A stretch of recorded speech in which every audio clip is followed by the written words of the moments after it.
Greetings, my fellow YouTubers. I'm Dole, aka the Big D of Big D's Entertainment Rankings and Reviews, back again with another ranking and a list of flicks from particular years since I have been born. And this time around, I'm going to be doing 2009. I've got 15 movies listed. I made a last-minute tweaking in this to make it a little more fairer to have one horror movie that I think was a little better. But I'll explain about that later. So here we go. Number 15 is X-Men Origins Wolverine. While Hugh Jackman does a great job again of playing the title character, I know this film kind of got dissed by a lot of critics, and I can understand that. It's not too bad. It's not the best X-Men movie, but it's alright and all. I do have the special Uncaged Edition video game for my PlayStation 3, which is very more intenser. Should this have been better and with an R rating, it could have been more brutal. I'm serious. Speaking of brutal, coming in at number 14, this was kind of last minute. I had one horror movie on here, but I didn't think it would be good enough, so I took it off and put this one in its place. Friday the 13th. Yeah, which is sort of a new reboot of the classic series. I mean, now the guy who plays Jason is very good.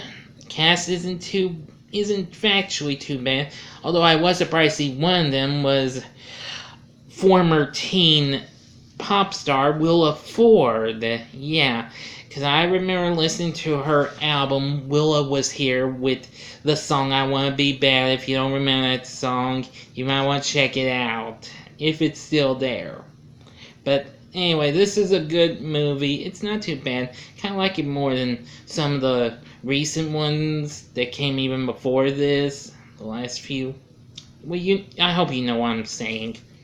Okay, coming in at number 13 is 17 again.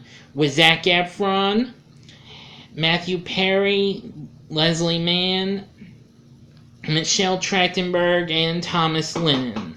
Now, I'm going to say this movie was pretty darn funny. It's absolutely hysterical. If you've never seen it, I think you'll enjoy this. I'm sure if y'all had what it took to see Efron in the High School Musical series, I think you would probably like him in this movie. It's pretty funny. I was really surprised when years later that Thomas Lennon and Matthew Perry would team up to do the recent reboot series of The Odd Couple, which was very funny. But 17 again is pretty fun. I do enjoy it. Number 12 is Cloudy with a Chance of Meatballs. Yeah, this movie's very good, based on the book of the same name. It's pretty darn tasty too. Little joke, y'all. The voice acting cast was great. Bill Hader, Anna Faris, heck, even Mr. T. Very good movie. Its sequel's good too, but I kind of did enjoy the first one. Number 11. Boy, you're gonna hate me for having this so low. Harry Potter and the Half-Blood Prince.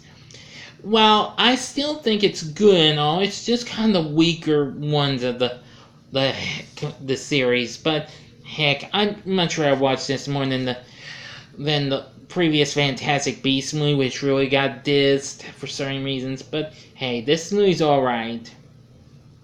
I mean, Jim Broadbent was great as Professor Slughorn, the newest edition. I really do think everybody was great, including the cast we see in the other movies. Enough said.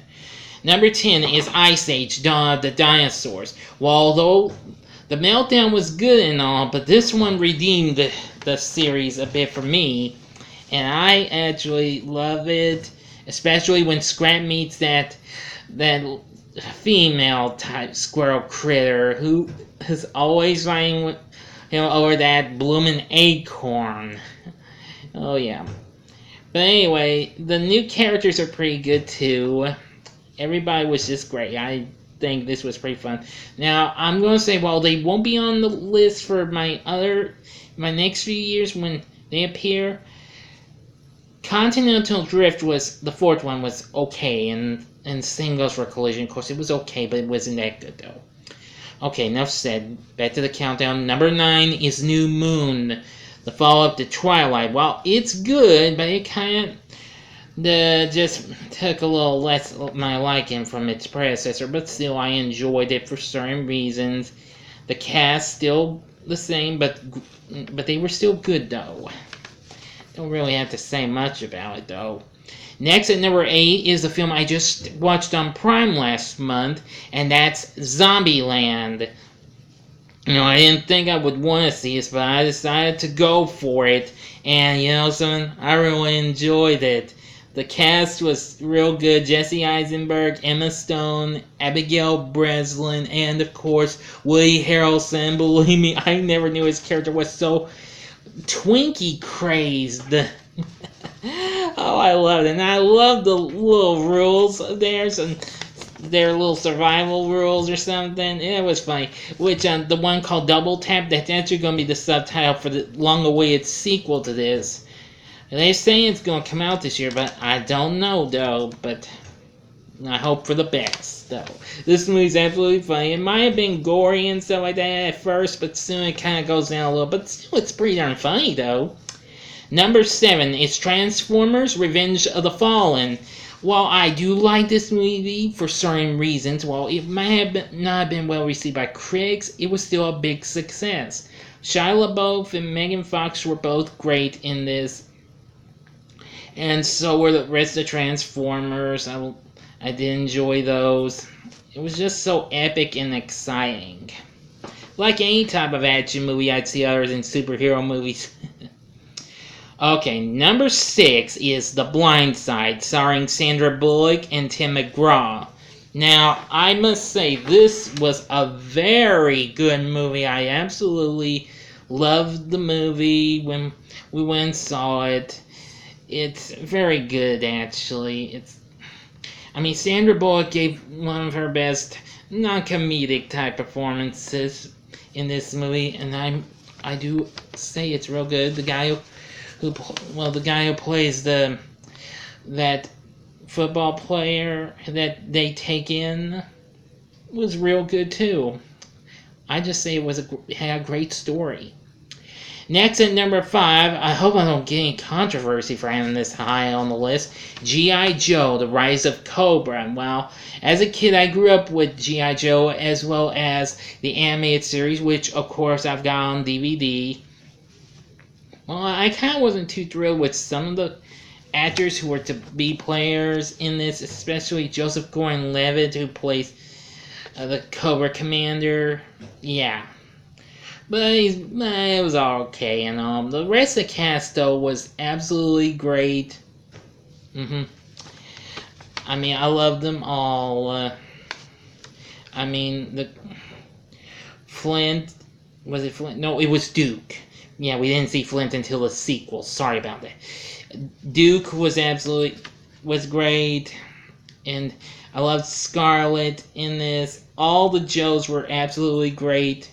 Snake Eyes, believe me, and of course the rest of Cobra wasn't too bad at all either. Anyway, it's still pretty good. Well, I'm hoping the new G.I. Joe reboot they're working on turns out to be even more fun than this and its follow-up. So I'm hoping for the best.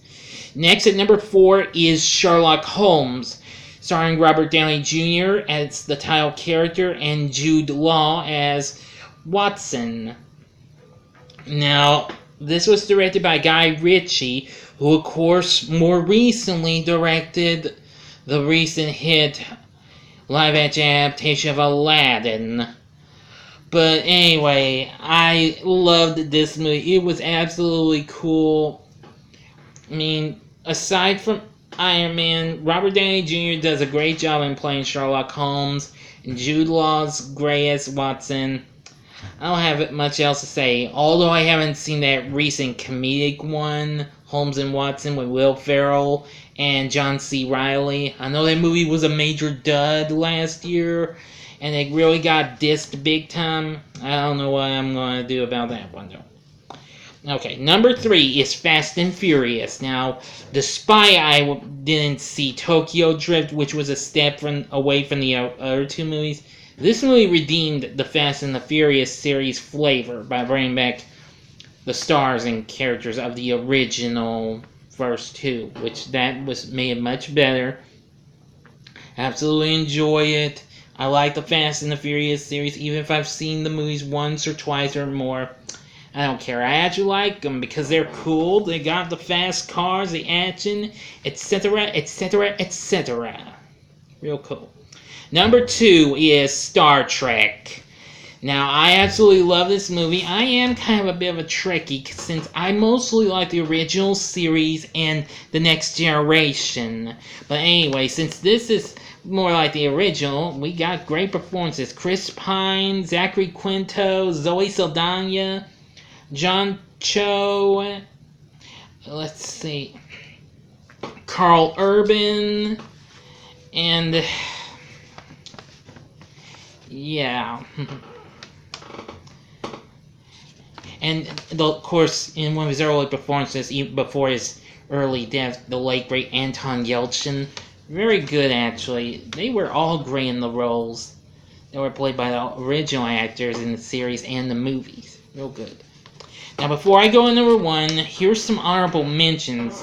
There's Bride Wars, very underrated movie with Kate Hudson and Anne Hathaway. It was very funny. I went to see this. But however, I was the only guy in the theater when, well, my mom and I saw this. Let's see, Taken with Liam Neeson, very cool movie, action-packed. I like those movies, but they just didn't have enough potential to make it. Sorry, everyone. Let's see, Alvin the Chipmunks, the Squeakquel. While it's fun and all, like its predecessor, but however, the Chipettes being in it saves this from being a bit of a disaster from my liking. Let's see now. Now, I did have this on my original version, but I took it off at the last minute because I know I probably would get controversy from it, and that's the Final Destination. I know Derek from Derek's Horror Corner said it's dog crud, and I can understand it, but I only like this for certain reasons. The premonition scene at the Speedway is definitely awesome.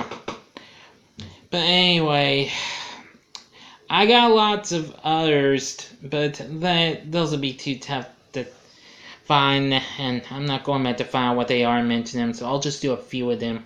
But that's probably the last time I'm going to do some honorable mentions, because my next few rankings will be doubled from 2010 until I reach 2014, and then 2015 it's going to be a triple part, okay? Alright, coming in at number 1, my 2009 ranking is, I bet you're surprised, Avatar. The biggest monster hit of a movie there ever was, surpassing Titanic, which of course was directed by the same guy who directed that movie, James Cameron. Very amazing, very colorful, great characters, etc., etc. Enough said. I absolutely enjoyed Avatar. I'm still hoping for the best and finally getting the long-awaited sequels, because it's now been almost a decade since this came out. Come on, Fox. Don't sue, please. I'm really eager to see Avatar sequels, okay? But anyway, what's your favorite movie of 2009? Please feel free to let me know in the comments section. Like and subscribe. And I want to thank you for watching. Join me next time when I do the first installment of my 2010 rankings. Until next time, I'm the Big D saying see ya.